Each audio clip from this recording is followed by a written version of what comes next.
Hello, everyone. Welcome back to another installment of the State of FEH Podcast. We are on our 38th episode now. I'm your host, DTM, and I'm joined with Oblivion and Joel from Phaeology. As always, how are you two doing this fine evening? I'm doing well. It's, exciting times, not only in Fae, but everything else as well. So, lots going on. I feel utterly left out. Everyone is doing some sort of Fire Emblem playthrough, but me. I'm just, I feel like that's something I should be having fun with, and no, I'm having to watch you guys and enjoy it vicariously through you. So I have been enjoying all of those though. In Oblivion's case, with you, Joel. I don't think he's I'll enjoying give you my it save per file. se. You can finish it for me. Yeah. Oh my goodness. Your FE4 streams, I feel so sorry for you, but they're so funny seeing you suffer throughout all this. I'm sorry, Oblivion, but he's right. Oh my god. I think I tilt at least once per stream, if not more times. And then also my save file got corrupted last streams. Luckily I was able to recover most of it. But I was literally okay, well I'm just done. I'm just done with FE4. I mean, if that save file died, I would have just quit right then and there, because seeing your stream, my eyes have been opened to the lies of the Jedi about how glazed up FE4 is. True. So ridiculously true, honestly. It's I don't even know. I feel like I've been gaslit for 2 decades and I just never knew. You know what I mean? Right, exactly. It's crazy. Yeah. We're not here to talk about the mainline games, though, and we don't want to anger too many FE4 fans about their sacred cow. So let's move on to the actual cool celebration that still continued, because we did talk about the 35th anniversary of Fire Emblem last time. But apparently that wasn't the end, because we also had this very, very special banner with Marth and Sita together as an anniversary duo. And I guess Elma's there too, which is kind of weird cognitively dissonant wise, but it's fine. Oh boy. Let's start with Marth. Were you expecting anything like this for the anniversary or anything like that? No, definitely not. I thought the ancient banner, whatever you want to call it, that was it. Mm-hmm. I was expecting there'd be another mythic or something, right? Like a double, another reinforcement mythic or something like that, or maybe a legendary at the most. Definitely was not expecting a duo unit, especially because we haven't had a duo unit like Duo Marth since Ephraim, which was our first duo unit, right? So it's kind of crazy that after how many years has it been? 5 years? 6 years? No, 5. I think it's 5 years. We finally got another one. And it's cool, though. I think it's really, really, really cool, the concept of it. Not talking about the unit themselves, but the concept of Marth and with the whole squad behind him. It's very, very cool. I mean, it's Marth. I love Marth units. My Discord loves Marth units. This one's fantastic. I think the art is amazing. I think this is a fun thing for the game to do. Listen, all of you who are listening right now, don't listen to the hate that these guys are going to spew. Yes, this is not an amazing SD unit, but in a lot of other modes, I mean, this unit just absolutely kills. He's meant to be an arena unit, and in arena, he is really, really good. I'm sorry, but if you're using Marth in Arena, you're a mean person. I'm just going to say it. You're a horrible person, making Arena a miserable... It's already miserable, but now you're going to bring in a Vantage unit with NCD? Oh my god, get out of here. No. You just have to get rid of all his friends, and then it'll be fine. That's totally easy to do in Arena, with so much mobility options. Oh, man. I am really enjoying using him in Arena. So you're part of the problem. I see. Please say you take him off your defense team at least. I meant to, and I didn't this week. I guess I should go do that. Sure, you meant to. Yeah. You meant to. Okay. I meant to. It's been really busy. Uh-huh. All right, I'll do that. Right after the stream, I promise I'll get that done. All right, we'll hold to That's to hilarious. that. Yeah. I mean, I think Marth is a really good unit. I don't think he's crazy or top of the meta or anything like that, but he's good, right? He's basically a brave Marth in the modern day, essentially. That's how I think about it. Yeah, exactly. Yeah. He's very good if you line up everything perfectly for him with all his friends and stuff. but the moment like 2 units die on his team, like he becomes pretty fraudulent, and so it becomes a lot easier for him to take out there.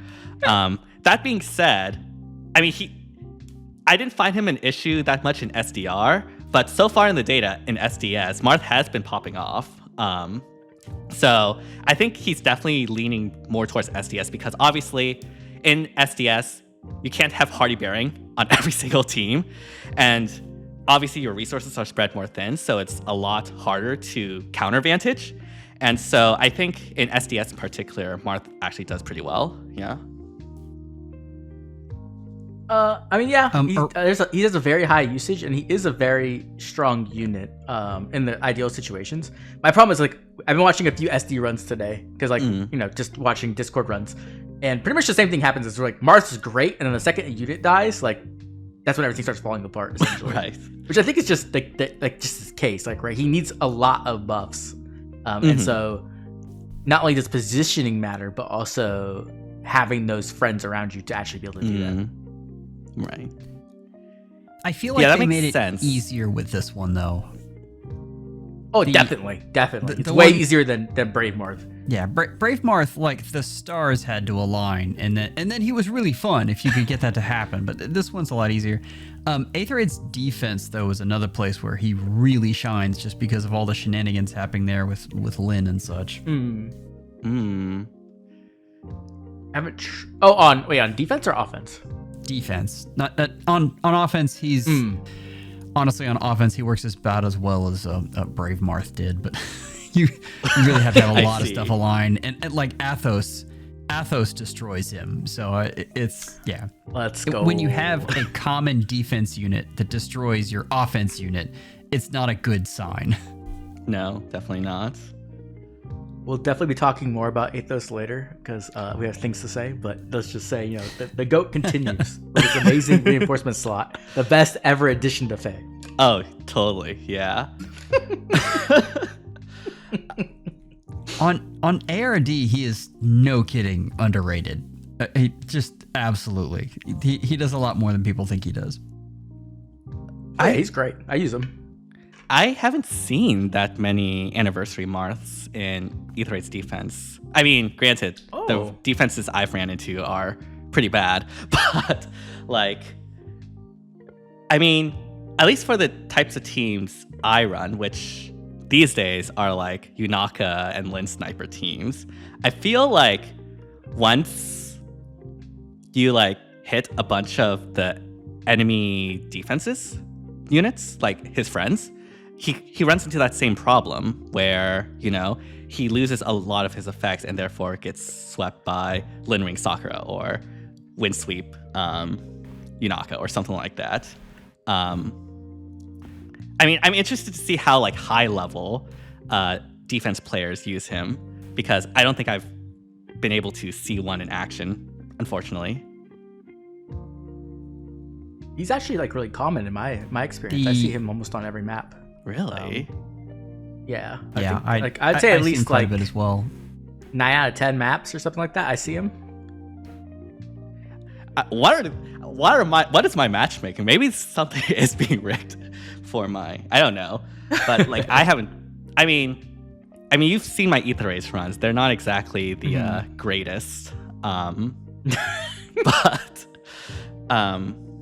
yeah, I guess at a high level, like Marth does pretty well in Aetherite's defense, providing that the buffs that he does. Yeah, it's been. Okay, can't. Is Joel talking? No. Oh. Yeah. Oh, okay. It's like lighting up. I was like, maybe he like. Sorry.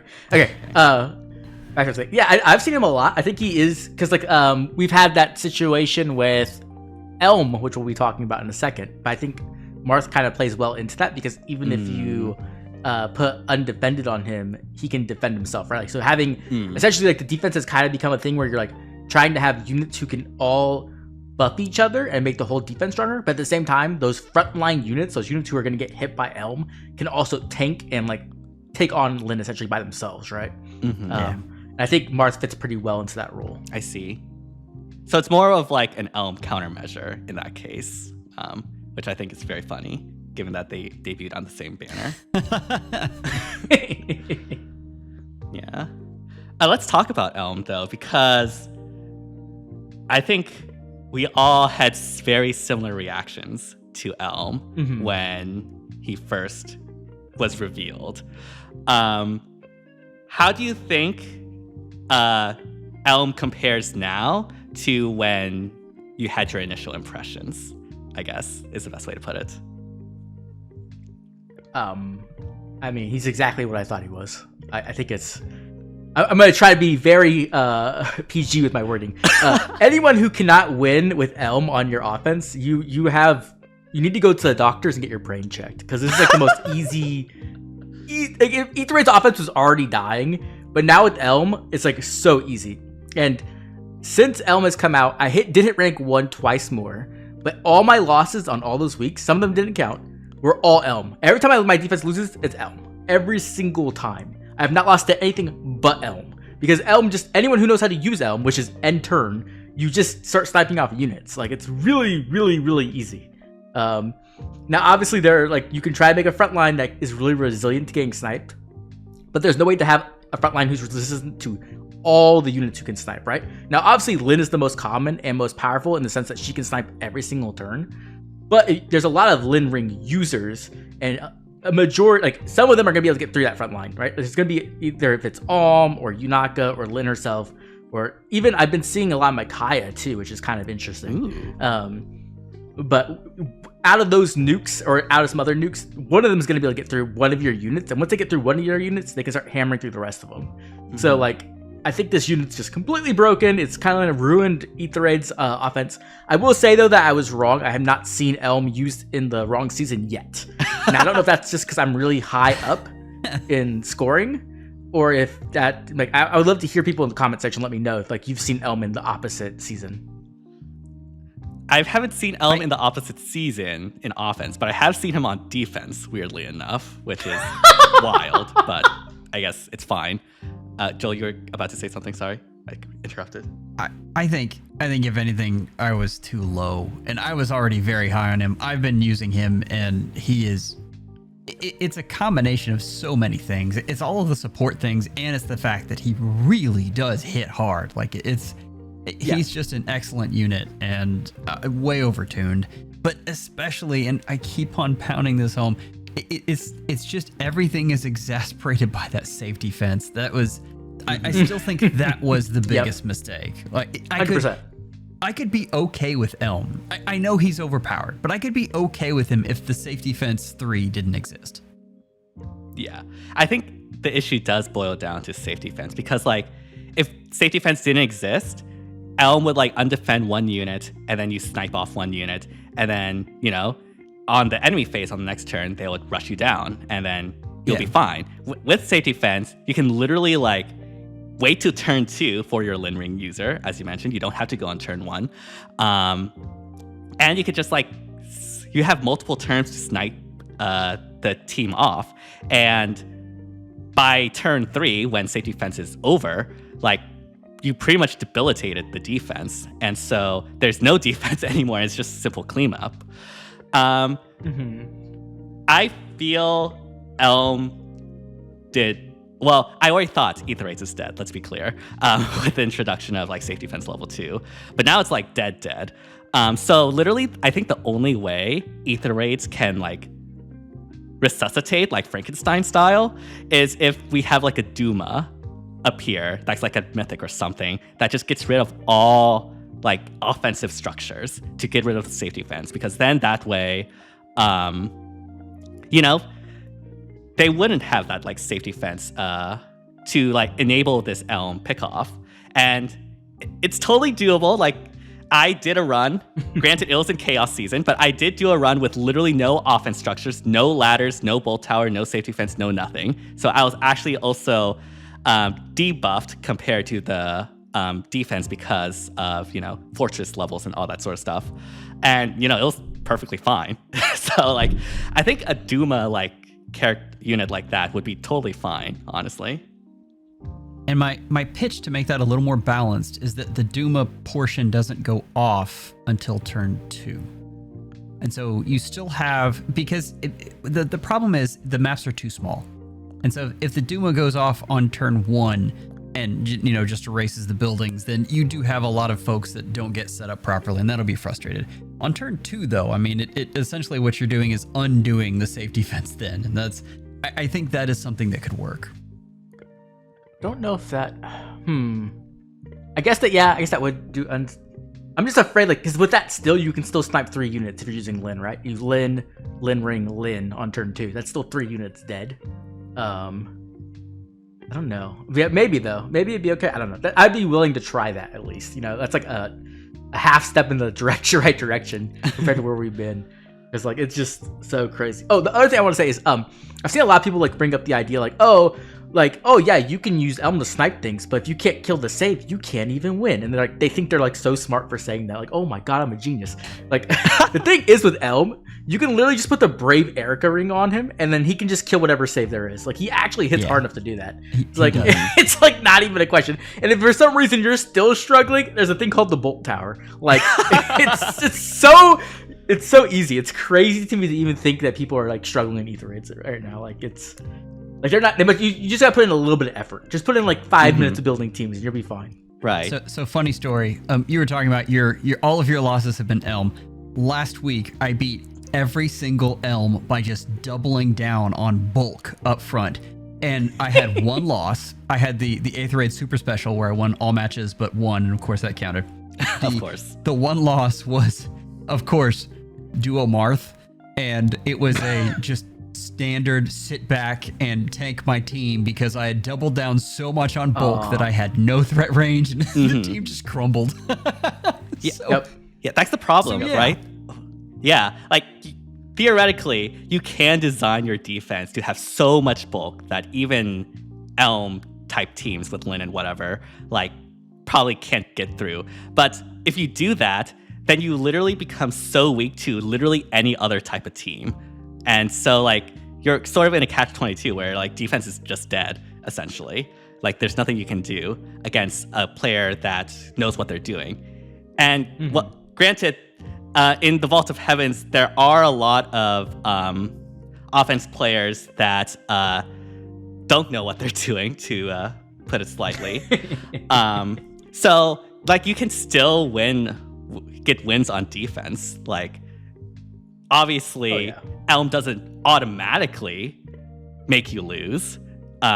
Players still need to, like, use Elm effectively, but to those that know how to use Elm effectively, like, there's basically no options other than to completely cripple your team to other types of offense teams. So the idea that Elm, like, we overreacted to Elm or something like that is honestly crazy to me, personally. Yeah. I think the other thing, like Joel was saying, with like the over bulking your defense, I think that's where I started seeing Micaiah, because I saw defenses like that where they were bulking really hard, and then Micaiah was like the Lin Ring user, and it was actually working really effectively. I was like, oh, this is kind of like some really cool secret tech to like kind of like counter what people are trying to do, which I love. That's like the thing I loved about Ether 8's offense to begin with, right? Like, you have these really unique ideas and strategies you use, and then people start to see it more often, and they start thinking of their own unique cool like counter strategies, which is, you know, and I love that, but it's not very often you get to see it nowadays, unfortunately. Yeah. Generally, when we're talking about 8th raids being dead, and that's probably something we should clarify.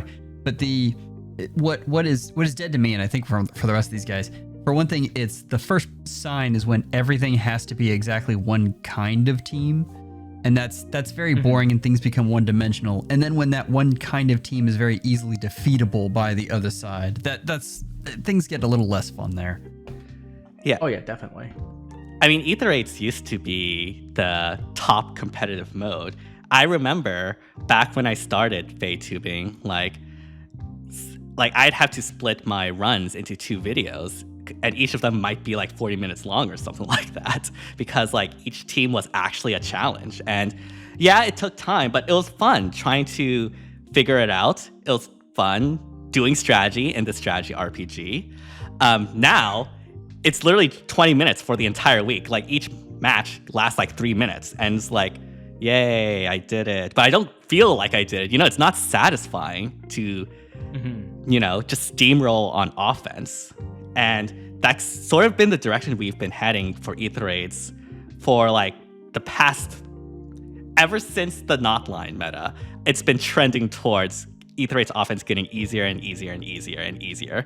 And like, I'm sure there are people that will be happy for their wins, but for me, like, I'm here for like, you know, a strategy RPG. I'm here to, you know, feel satisfied that I was able to overcome a challenge. And Ether Raids used to be that, and now it's not. And I think Elm, unless, again, this Duma unit happens, like, Elm is sort of like the final nail in the coffin of that. Yeah. I still think the biggest problem is the map size. That's really what started with the note line. They're making units very, very mobile in a very small space, and that's really difficult. It was just stupid. I mean, be real. Like, I'm just be completely straight up. It was the dumbest thing they've done, and that's why they had to add the safety fence to begin with. It was because they made the massive mistake of making these units with insane ranges. They didn't have to put the on safety these fence. Okay, you're the only one who liked that meta. No, that's crazy. I like the meta, but even if someone does it, like, they didn't have to put in the safety fence as a countermeasure. Like, there are other ways. Like, they could have literally introduced ice, like, 4 years earlier, and it would have been fine. Yeah. No, you're right. But at the same time, I think, like, I think that whole year, right, they made some big mistakes. Like, with saves, they ruined the idea of positioning. They, like, kind of removed a lot of the positioning elements of the game. Mm-hmm. And I think with Pathfinder, they really overplayed on the size of the maps, where the maps are just way too small. And now they took that into an even bigger extreme now, right? Like last year, I guess was it last year or the year before? Oh my gosh, time flies by. With warping, right? When warping became the meta, it was just like the maps felt even smaller. And then now we have warping with pass. So we have units like Camilla and Yunaka who are just soaring across the map, and then Sakura lets them teleport back, right? And I think that's like one of the things I've... And they have the super warp where they go 6 spaces and have pass. That's right. Yeah, it's nuts. And that's one of the reasons why I was always advocating for a new game mode on the Conquest size maps, right? Because I think that would be a great way to remedy that to an extent. It wouldn't fix the problems, but it would make it less of an egregious mistake, in my opinion. Obviously, that hasn't happened though. It would at least make it easier to balance. It's impossible the way they've kind of designed themselves into a hole here. It's really hard to balance that much movement and that small of a map. Right. We've seen this in Summer Duels as well, right? Like, this isn't just Ether Raids. This is in Summer Duels too. Where last year with Celica Ring, all of a sudden we had, Felix being the biggest problem child, just teleporting around everywhere. And so they had to add in more anti-warping. And then after they did that, they're like, you know what? Let's just add in some units who break the rules again. Because why not? And that's where we're at currently, right? With Yunaka and Camilla in particular. So the part of that confuses me, though, is so the thing they did to make Eighth Raids interesting was they took a very small map and they added another unit. Like, that's right. The reinforcements, I'm not sure how much that did. Like, that seems to have just complicated things. And I don't think it complicated things. I think it's just like, it's more of like a whatever change, honestly. Like, maybe in Ether Raids offense, it could, like, there's like some value to that. But like in Ether Raids defense, like, this reinforcement circle is like actually useless. So yeah, it's more, I feel like really, that's like it's bad. Like, it's just badly designed. It's definitely not like Reagan and like the 6th slot or the 7th slot in Ether Raids offense or defense, especially Ether Raids defense, because like the 7th slot in Ether Raids defense like just opened up an entirely new archetype and like stimulated a lot of cool different teams, whereas this one's just like more of a whatever change. Yeah. I mean, I think it just all comes back to like game design, right? And design space.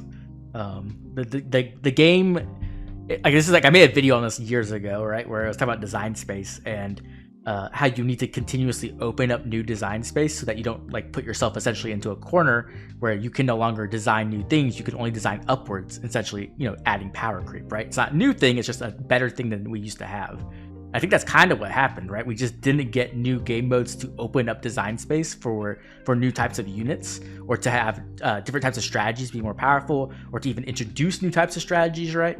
And instead we just got more and more powerful units. So we just got Omni tanks that are better and better. We got saves that are just better and better and better, right? And now I think Gale Force is like one of the best examples where we had, base Gale Force units who were terrible back in the day, right? They were, oh my god, bad. And then we got like usable Gale Force units. And now we're at this point where we have like these insane Gale Force units who just get a million free actions for doing nothing, right? Like they literally exist. And that's just because they didn't have anywhere to go with their design space. So they just kept going up and up and up into where we're at now. And that's why we have such a big power creep problem, right? It's just literally because they don't know how to design, they don't know how to open up more design space. And I think the best way to do that is through new game modes, which is like something we've talked about a million times.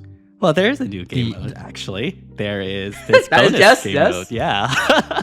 But to be fair, that's it. Okay, so I guess that's like something we have to talk about with like to be very particular.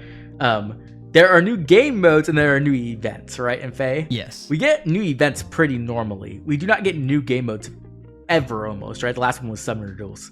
I would love to see them take those events and turn them into game modes. That would be a great idea, IS. That's like free money. That's like free, like just do it. That would be great. So hopefully they can, catch the hit and make the new game mode we'll talk about probably a little bit later, but also Seer Snare into an actual weekly game mode, because I think it would be a lot of fun. Mm-hmm. Yeah, it's there. They just need to like not run it like once every 2, 3, whatever months, and like we'll be fine. and have an option to increase the difficulty. In most of the events, the difficulty is very low. It's Seer Snare, and I mean, I think Seer Snare has amazing bones. Like they did a good job playing with that. It needs another gear, so it's a little more challenging. Mm-hmm. Oh yeah, definitely. I think both of them, like that's the thing. Like they have solid foundations, but they need to build on those foundations and expand the game mode. So there's actually design space. So that way, there's actually ways to design units who excel in those game modes, right? So that way you have new things to make instead of just making old things that are better. I think they could do that. I just don't know why they haven't yet. I really don't understand, because they obviously are getting a pretty positive response, I think. If you go and look at like people's responses to Seer Snare and the new game mode, they're overall like, hey, I'm having a lot of fun. This is great. You know what I mean? So like, I don't understand why they don't see that and then capitalize on it. I mean, yeah, I maybe like transferring that to like a weekly game mode might eventually run into like the Resonance Battle situation where like, yeah, it's fun, but like no one's actually summoning for this mode. So maybe like they're trying to figure out a way to make it so that people would want to summon for the mode. I don't know. It's interesting. It's interesting. I mean, personally, for me, with this new mode, I enjoyed seeing my Brave Crom reach plus 99 to all stats. It was great. I just Brave Crom just keeps getting better. What can I say?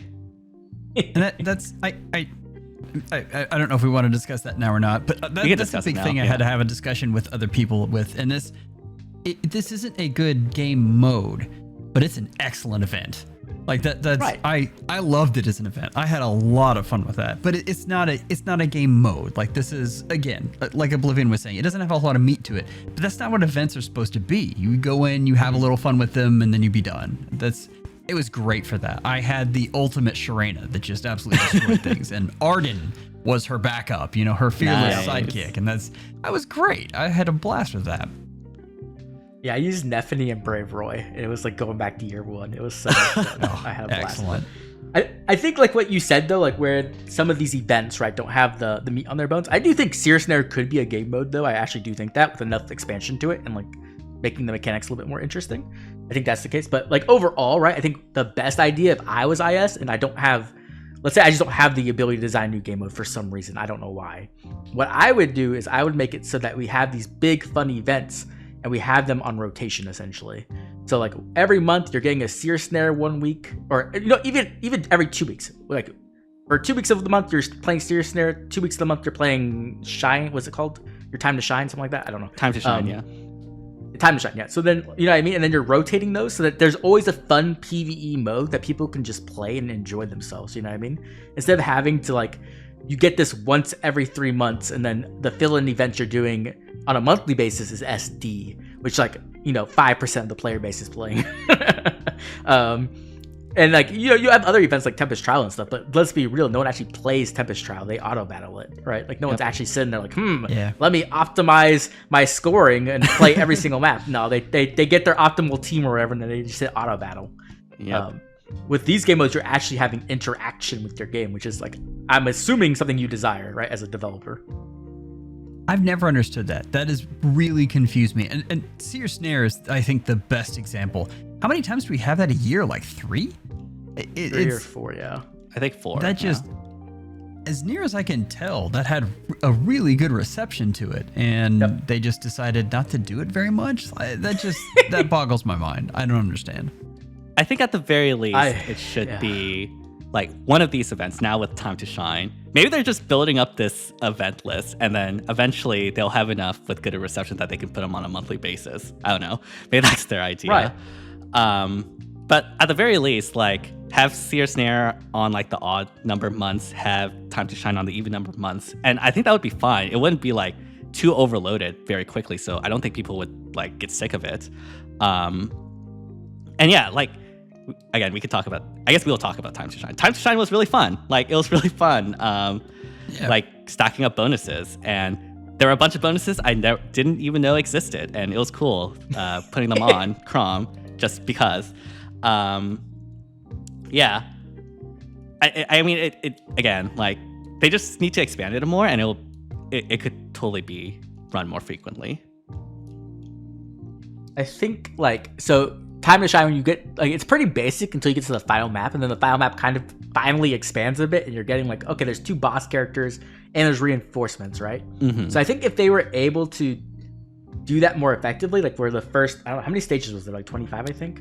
Yeah. Maybe the first 10 stages are like the build up, right? And then you start to go into actually difficult stages where there's like, oh, you know what, your characters are ridiculously broken, but now there's reinforcements and they're coming from different ways, kind of like an Abyssal.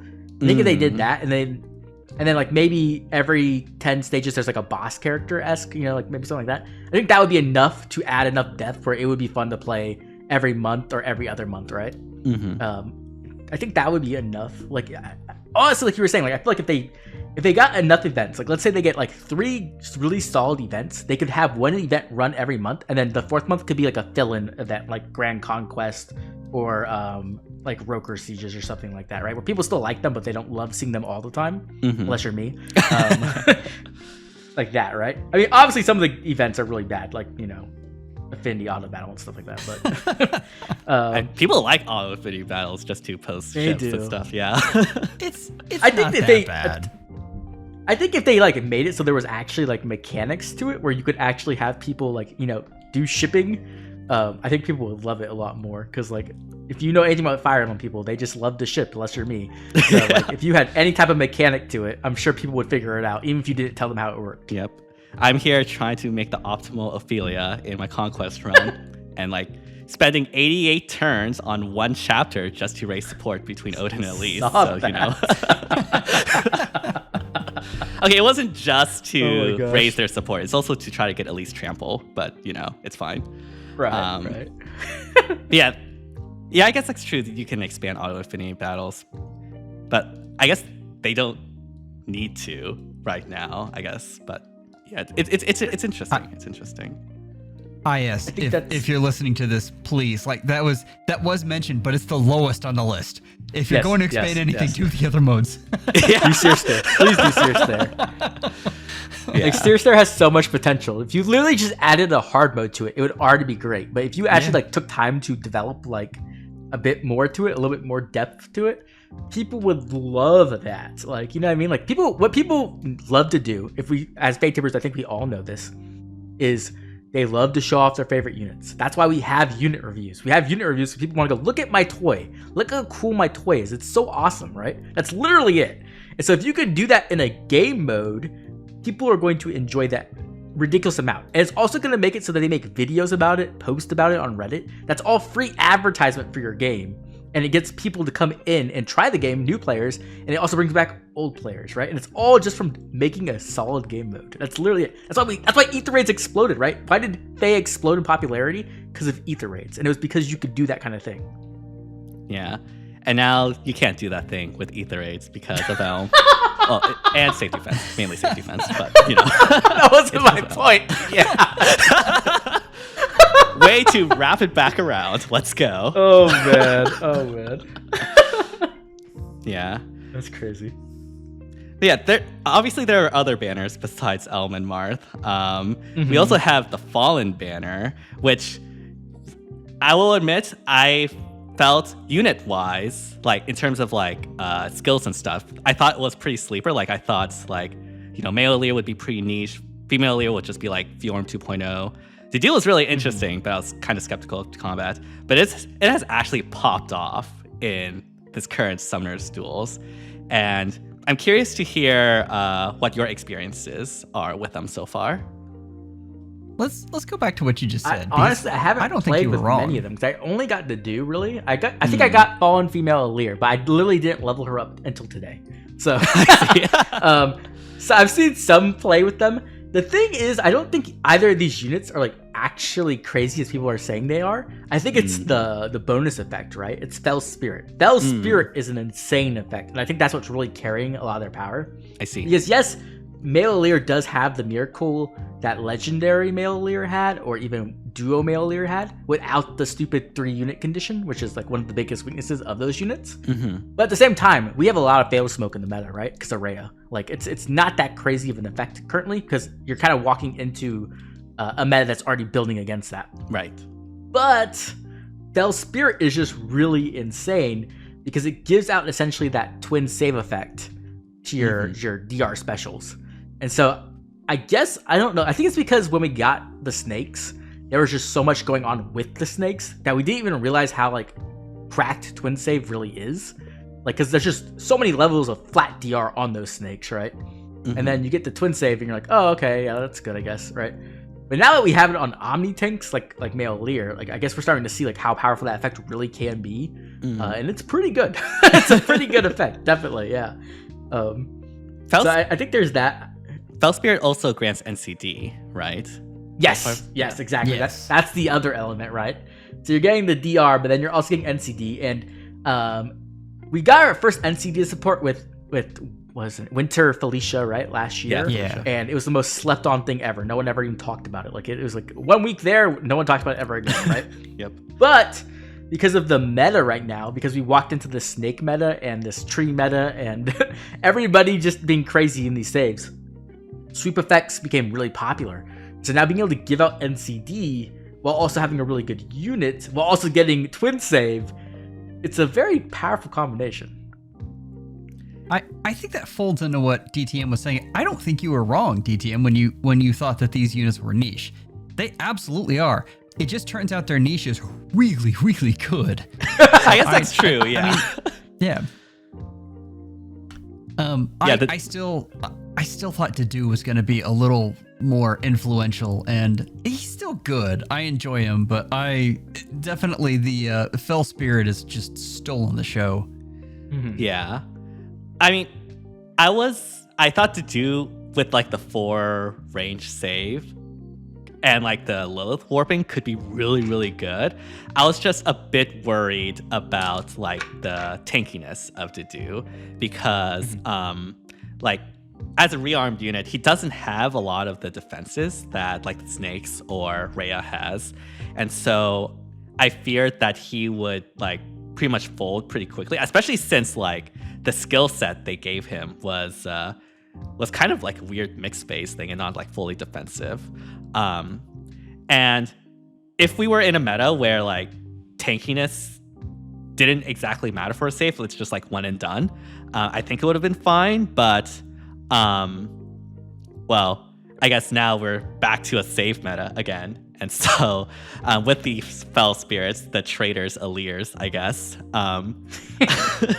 So yeah, unfortunately, I mean, Dedu is still really, really good for certain units. Like Valentine's Edelgard, I think, is the big one that Satoshi has been specifically mentioning. Because Dedu finally found the true queen of his life. You love to see it. Get out of here. Get out of here. Here's the thing. From a strictly gameplay standpoint, You're absolutely not wrong. I'm using him paired with Valentine's Edelgard 8th Raid's offense, and he's one of the best Gale Force supports in the game. I mean, it's who needs Wings of Mercy 4, right? You just take out whoever has the warp blocker, and the unit comes in easily. The funny thing is, you actually sometimes you put the Assault Fighter 4, and then you put the Assault Fighter seal on him, so that you get the special acceleration. It's yeah. Anyway, I was playing with that today, but he's amazing at that. Now, did we really need a unit to make offense easier? I think we've obviously the answer to that's no. But there are a lot of fun uses to him, and I have a feeling he's gonna pop back up now and again, just because he is very unique. Mm-hmm. I think that's the kind of the case, like you were saying, DTM, where we're just not in a meta where he's like particularly strong, right? Mm-hmm. We've kind of somehow fallen back into a ball meta of everybody chilling next to each other, trying to hang around your save. And that's really not the meta he wants to play in. He really wants to play in a more aggressive meta where he's protecting your aggressive units, which you can do in this meta, but it's just there's not a ton of units who want that currently, which could change though, right? We could definitely see that all we have to see is Sakura, right? Look how much Sakura changed the meta. If we get another unit like that who really pushes, offense back into like crazy favoritism, or just playing super hard player phase, I think the Duo will be one of the best saves in that meta, just because he can allow you to play ultra aggressively and give you that protection you need. Mm-hmm. But until we see that, I think he's niche right now at the moment. Yeah. Except I think in auto battle, where he is an auto battle god. Oh man. I think for Duo works best for units that can just go in and hang out, right? So think Brave Felix back in the day. If Duo existed back when Brave Felix Solid Ring was huge, that would have been fire. But with Sakura, you have units that don't want to just stick there. You want to retreat, and so. Yeah, that sort of limits the meta, or he's not that suited to the current meta because of that. So, right. Yeah, I think it's more of a timing thing than anything. Yeah, it's interesting that male Lear, I thought, I guess it is pretty niche, but the niche is exploding right now. Same with female Lear, and. Yeah, I haven't seen much of female Lear yet. I don't know. I need to get more examples of her being used. But I saw her get destroyed by Lucina. Lucina two-shot her. Didn't even quad. He just shot her twice and she died. I don't know if that was just a coincidental, oh, dragon effectiveness is really good, from Naga or something, or if it was literally Lear's a fraud. I don't know yet. When it comes to female Lear, at least male Lear probably not. I think it's interesting. I think female Alir, at least last I checked, was just 2 less usages of male Alir. Okay. So they're fairly comparable as of now, although obviously things can change as more people reach rank 1 and submit their data. But I think I think just having Fell Spirit would probably make fallen female Alir good. Yeah. Right. Yeah. Definitely. The top level defenses. The top level defenses I've seen they use female Alir quite a bit. That's true. I have seen that. Yeah, she's very good there. Yeah. So we got 3 pretty good units, but then we have Lena. I was wondering if I should even mention her, or just make her into Kellum and just completely move on. But yeah, I'm gonna be completely real. Okay, IS has been very lazy with their unit designs. And I think Alir is one of the greatest examples of that, where we've gotten how many Alirs, which are just dual phase brave dragons. We've got 5 or 6 or something like that. But when we get to Lena, it's you literally just took Fallen Maria, updated her kit, and gave her 1 more range to a miracle. That's literally all you did. It's crazy. Are you serious? You couldn't give her anything unique? Straight up power creep. They didn't even try. Yeah. It's the copy your homework meme. Exactly. Yeah. And it's she's not even good, despite that quote unquote straight up power creep, because fail smokes everywhere. So Yeah, because of Rhea. I mean, that's the reason she's not good. It's just Rhea. Yep. They should have made her the opposite. They should have made her like I was gonna say evil Fallen Maria. That makes sense. The opposite of Fallen Maria, where she like has anti-miracle. You know what I mean? Like anti-miracle support would have been really good on a healer that has Ice Lock. That would have been amazing. Why did they do that? Mm-hmm. Yeah, because like healers are in a really, really good spot right now because of Ice Lock. So I feel like it wouldn't have been that hard to make Lena good. But I guess like they didn't even give her Ice Lock. They gave her a magic shield. So I guess we know who's the unfavored child here. Oh man. I mean, it's fair. It's Shadow Dragon, so I don't really care. But Same, Yeah. actually. yeah, I guess. I mean, personally, like the Fallen Banner did a lot better than I thought it would be unit-wise. In terms of like skills and stuff. I really wish I could have gotten a Fallen Leader, but I'm still saving. Yeah, overall, I'm curious to see. I don't know where I was going with that, if I'm going to be completely honest, but I'm curious to see like what other Fallen candidates we could get in the future. I guess, yeah. I do think we're like running out of Fallen candidates. I feel like there's not that many left. Like, am That I is wrong? true, Like, yeah. I feel like there's the meme of Fallen Wrists, right? That's like a big one, obviously. Yeah. We have Fallen Grail, which is like a big one as well. But like after that, like I can't think of that many more Fallen units that would actually be interesting. Engage has an infinite number. Not infinite. Engage has a lot of them that are possibilities. Where should get Fallen emblems? It's just gonna literally be Emblem Marth, but Fallen Celica. It's like literally just Emblem Celica, but she just is better. I wouldn't mind a I Fallen hope they don't do Lucina. I think that would be really cool. Because I don't think they would do that until after Emblem Lucina, right? I guess, yeah. But I mean, they could have a Fallen Lucina that isn't like a Fallen Emblem, just like a straight up Fallen Lucina in like an AU. Sort of like how Ike was, you know? They could just like make up Fallen candidates too. Oh, definitely. And I'm sure fans would be super happy about that. Ike was just a Cypher ripoff. Like they just took that from Cypher. But I found so weird that they chose Ike. I mean, I love Ike. I love Fallen Ike too. But like it could have been Grail was the correct choice. Like he's actually a canon Fallen character. Fallen Mercedes cooks you bad stuff. I've been waiting for a Fallen Marianne where like she's in her like beast form. I think that would be really cool. Yes. That would be dope. Oh my gosh, I'd love that. So there's still Fallen candidates. Like if there's IS can make one up and we'll spend our ores for it because we don't know better. But yeah. Fallen was not the only banner of this month. We also had the Bridal Banner featuring our favorite game to play, FE4, with Bridal second generation. Quote unquote Self's harem, as I understand it, because apparently this is like all of the quote unquote self sexuals, similar to how like the Bridal Banner, I think 2 years ago, had all like the Robin sexuals or something like that. Yeah. Including his sister. Oh. Wait, Julia? Oh, wait. I didn't know that. Julius is half sister. Interesting. I'm gonna put Good that old conversation genealogy over there. Okay, people complain about Awakening having like Robin sexuals and everything like that. And it's like, bro, genealogy did it first. Like, don't complain, okay? Whatever. But yeah. Thoughts on this banner? I personally thought unit-wise it was pretty sleeper, honestly. Like nothing too crazy.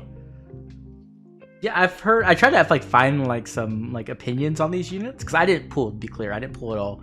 I don't really have any experience with these units. I haven't ran into these units a single time yet. I've literally never seen them in game, other than the story chapters. Right. But I don't really know how to feel about these units. I've had people like.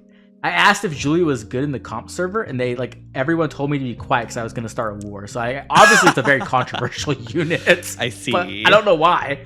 Yeah. All right. I've seen self testing and disappointing. I haven't seen Larce testing.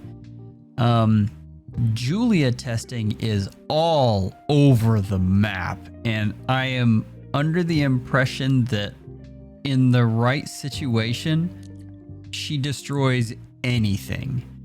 But the right situation can be kind of difficult to set up. So one of those units. Okay. I see. So Julia like has a very high, but also has like a very low, and isn't exactly consistent. That's what you're saying. That's a much better way of saying that. There you go. Oh man, that's interesting. I mean, I do feel like I think one of the reasons why the units felt kind of sleeper is because like Bride Self is essentially just Brave Self 2.0. Like it's like almost the exact same unit, just better in like all the ways that you need for power creep. And the same thing with Larce, where she's like essentially Legendary Ira like 1.5, right? Like where she's not like a direct power creep, but she's like doing all the exact same things. She even stole her special, which is kind of crazy. They haven't done that in a while. Didn't Larce do that as well? I can't remember, maybe. But I remember hearing something. No, I think that. base Larce had her own Astra. Okay, I believe. Yeah, she has Regnal Astra. So it's a little bit different. But yeah, that's what I was expecting. And I read it. And I was like, no, that's just literally Legendary Ira special. Like they literally just ripped it off. Like they didn't want to make a new code. I haven't seen her at all, so I don't really know anything about like how well she performs. But she is just like a melee nuke, which I feel like if you don't have like that special it factor, I feel like most melee nukes you just don't use that often. Like you need to be like a Camilla or like a Bird or something like that, where like, oh, I have crazy movement, I have crazy support. Something like that. Pass, Yeah, the divide is just so huge between like the top tier units and everybody else right now. It's nuts. Exactly. I mean, I feel like when it comes to Larce, like the best comparison would be to Ira, and if Ira's not doing that well right now, then Larce's probably not doing that well right now. So, yeah. Yeah, it makes sense. I mean, yeah, if I had used them, I could have a better opinion on them, but as I haven't done that, I just don't really know. And I'm not gonna pull. Just not happening. Let me tell you how bad the appeal of this banner is. I even asked the small human. I was like, "Oh, hey, did you want to make like a few pulls on this banner?" And he looks at it. He says, "No, let's go play Hero's Journey." Dang.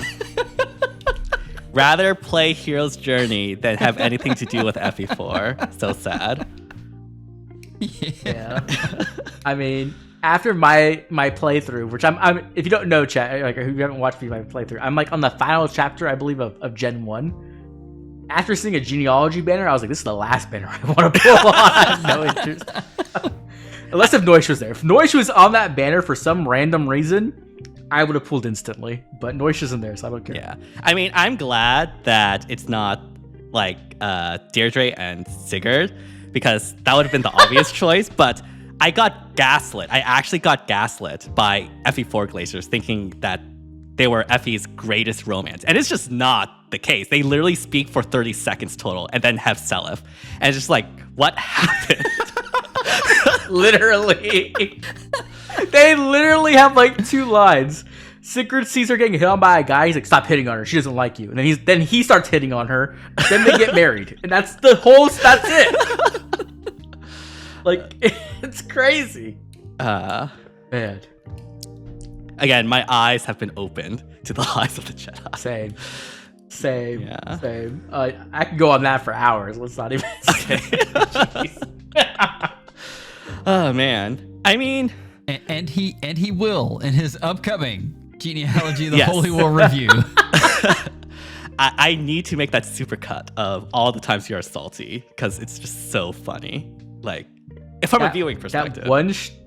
That one stream with the Eldigan chapter, I had like 6 crash outs, like literally, where I just couldn't breathe because I was yelling so much. Like, oh my gosh. I was like, the crazy thing is like, because PM1, I think he said his favorite character was Eldigan, or like one of his favorite characters. Yeah. And so I was expecting like the best character ever. And then we get to Eldigan, and I was just like, I can't do it. Like, I like his sister better, which is crazy because like when you see Lechessis and Faye, she looks like this like chibi-fied girl, and I'm like, I have no interest in you. Like, you don't have any design. Like, and then you play her in FE4, and she's like ultra Chad, best character, and I'm like, how did does like Eldigan and her like swap places somehow? It's crazy. I will never look at Eldigan the same again as well. Yeah. But man. I guess this is, I mean, FE4, we should give it some slack. FE4 is the FF7 or Ocarina of Time of FE. Stop. So, like, we should give it its reverence as it deserves. And, okay, we've gone off topic and probably angered a bunch of our audience already. I guess that's all to talk about the Bridal Banner. Like, I think the units are really good, but like nothing too shattering and anything like that. Yeah. I'd remove the really from that and just say good. Okay. Yeah. Well, I'll try to be nice. Sorry. Oh man. I was trying to recover some goodwill, Joel, and you just ruined it. Just dig in that hole. Hand me the shovel. Yeah. What are your thoughts on the refines? I thought they were all pretty mid, honestly. Unless I'm forgetting something, but it's like that one meme where if I forgot something, it's really important. I can barely even remember. Like, was the best one was Brave Bernadetta, I believe. Yeah. Oh, Winter Bernadetta. Yeah. Yeah, I'm sorry, Winter Bernadetta. Yeah. I don't know. Like the rest of them seemed like very, very mid. Like it was cool. They gave like Marianne has like this niche of being a dancer who's not a dancer. Like that's cool. But like I think rearm Marianne's just better. Like in almost every way. So like why would I use that Marianne? Like other than like loving Marianne, right? Like there's no other reason. But if Marianne, so yeah, I think it was a pretty underwhelming batch. To that Refine's defense, though, if you want to use Marianne, now you can. Yes, that's really what you want from a Refine. Like that is at its core, like you want to be able to use one of your favorites again. So I think they did a good job with that one. But all the others, I don't know. I mean, apparently Winter Bernie is actually no.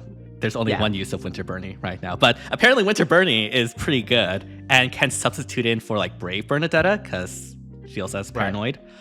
So I guess if you don't have a Brave Bernadetta, you can use Winter Bernadetta. Or you can have two Bernadettas if you're a real Bernadetta fan. But yeah, I mean, it's in the same vein. Like you can definitely use Winter Bernadetta beyond like setting up Gale Force with Ardent Sacrifice or something like that. And yeah, that's cool. That's really cool. But yeah, the other refines probably leave a lot to be desired, unfortunately. The craziest thing to me is they give Legendary Deirdre a refined, and they make it so that her remix on her special doesn't count as a special miracle. I know, right? And I'm like, so you could give Marnie miracle in her weapon, but you can't give Deirdre a real miracle in her special? That's crazy to me. Like it's like they like directly nerfed it. It's like a Battle of Astra situation all over again, which is just nuts to me. What do they think they're gonna break with that? That's what I want to know. I don't understand. I really don't. I don't get it. Yeah, I mean, I think the miracle is like out of the bag already with like all these miracle effects going on. So I don't think it would be that bad to have Deirdre have special miracle. Yeah. Maybe they're just afraid of special miracle. That's why we've all gotten just skill-based miracle for all this time. Has there been special base miracle? Saving it for Roy. Actually, they're saving it for Roy's rank. Yeah, which I will hate. I love Roy, but if he gives out like special miracle to everyone, I'm gonna be so mad. I'm gonna be livid. It's gonna be so annoying. They pick weird things to be scared of, like ranged calves after Reinhardt. Yeah, I don't understand. I mean, I guess traumatized them for like 5 years. Yeah, I was about to say. I mean, they're still afraid of giving Surtur a fine. It's been like, how many years? 7 years or something like that. So, yeah. Yeah, I don't know what they're thinking ever, so. Well, hopefully they don't make the same mistake with Fallen Edelgard, because I need that Fallen Edelgard refine. I swear, if she gets into refine jail, like, I'm going to pull a Crimson Flower and just like knock them down a peg or two. Declare war on a country. Declare war on Japan. Oh man. Yeah. I guess is there like we're at the end of the month almost. Like by the time this gets posted, I will be like a week away, I think, from the legendary banner. Right? It should be legendary. Yeah. Yeah. It should be a fire legendary. So like, do you have any predictions of who you're hoping it will be, or like just who you think it will be? I got nothing. I have no idea. I'm trying to think of good legendary candidates and that are fire specifically. Right. And yeah, that's the thing. The only one that comes up immediately is like Diamant or something from like Brodia. Yeah. So maybe it'll be Diamant. It's been a while since his last ult, which is a ninja, so it could happen. It hasn't even been a year. That's not what it I'm so tired of these. This is the same thing we have with the Lear. We're like, it's been a while since we got into Lear ult, and it's like literally December, and now it's like, okay, it's been 5 months. Like, can we chill? Well, they went way too crazy with Alear. The number of Alears we've gotten in the past year is just way overboard. We've gotten 8, and it's been like a little bit over 2 years. Geez. We've gotten 8 Alears. But yeah, I do agree with you, DTM. I think Diamant's like the only choice I can really think of because it's fire. If it wasn't fire and it was just red, I could think of a few others. Like I think Soth or like Tibarn could be pretty easy red legendaries. Or like probably like Fate Symboling too could probably fit in there. Right. I don't know. Leo wouldn't be fire, would he? Leo, I feel like would be Earth or yes. Yeah, probably Earth. Yes, he has the But he's like that tree tome or whatever. Yeah. They don't follow those at all, though. That's true.